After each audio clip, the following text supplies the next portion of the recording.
Amber Heard, según un editorial que publicó la señora Heard en el Washington Post, en el que ella habla de violencia familiar. La cita dice: hablo contra la violencia sexual y una cultura de violencia que tiene que cambiar. ¿Les parece que el señor Depp probó los elementos de difamación? La respuesta es sí. ¿Probó el señor Depp con evidencia que lo publicado por la señora Heard le afecta? Sí. ¿El señor Depp probó su dicho? Sí. Pregunta: ¿fue falso lo que dijo? Sí. Pregunta: ¿tiene una implicación de difamación contra el señor Depp? Sí.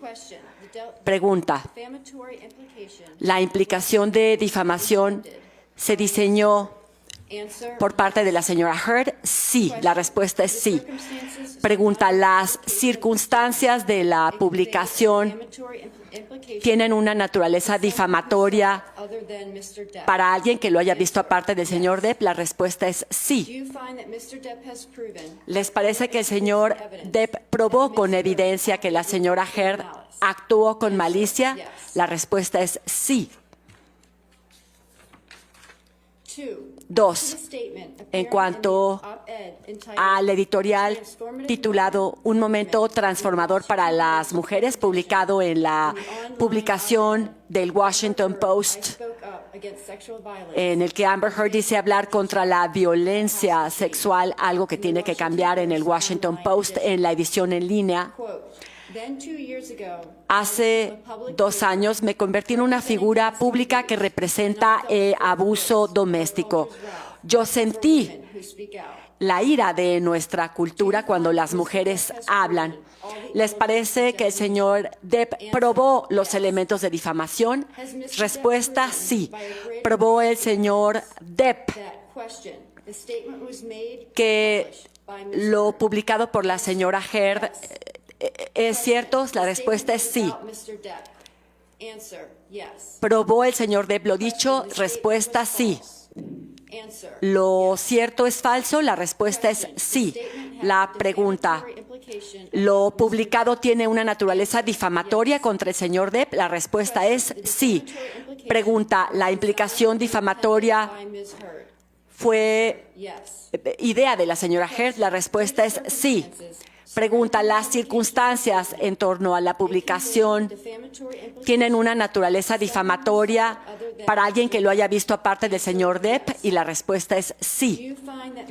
¿Les parece que el señor Depp probó con evidencia clara que la señora Heard actuó con malicia? Y la respuesta es sí.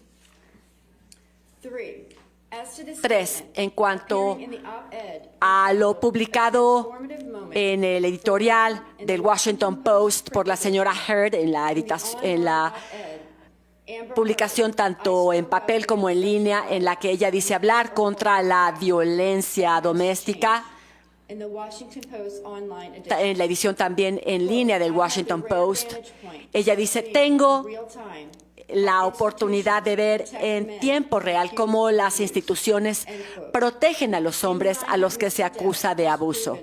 La pregunta es si les parece que el señor Depp prueba los elementos difamatorios. La respuesta es sí. ¿Probó el señor Depp lo publicado por ella es falso? Y la respuesta es sí. La pregunta: en cuanto a lo publicado contra el señor Depp, ¿se prueba que es falso? Sí. ¿Lo publicado es falso? Sí. La pregunta es: ¿tiene una naturaleza difamatoria lo publicado contra el señor Depp? La respuesta es sí.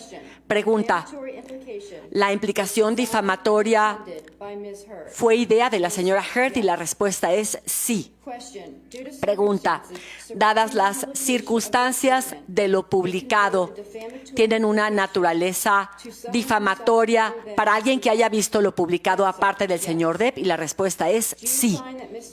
¿Les parece que el señor Depp ha demostrado con evidencia creíble que la señora Heard actuó con malicia? Y la respuesta es sí.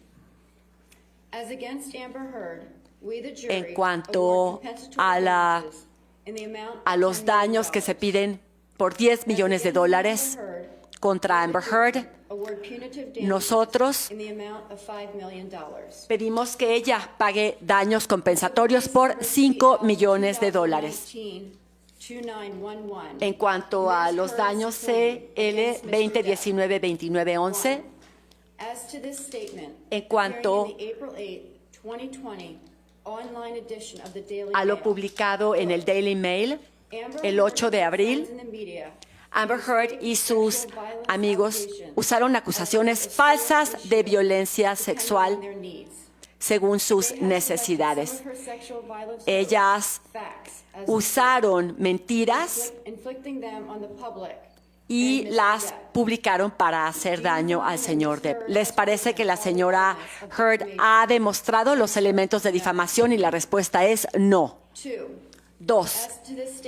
En cuanto a lo publicado el 27 de abril del 2020 en el Daily Mail, simple y sencillamente esto fue una emboscada, un engaño. Engañaron al señor Depp llamando a la policía, pero nadie les creyó. Bueno, pues aquí está parte de lo que está ocurriendo en vivo con este veredicto del jurado, en donde claramente han dado la razón a Johnny Depp en este juicio, en esta demanda por difamación, en donde hay esta primera condena a pagar $5 millones y también se desestima la contrademanda de Heard, que era por $100 millones. Esto es lo que está ocurriendo, un juicio largamente seguido en Estados Unidos y que también seguimos aquí en México, con muchas más implicaciones que un pleito millonario entre esta pareja. Así las cosas pues en Estados Unidos. Vámonos ahora a Chihuahua. Se reporta un incremento en el número de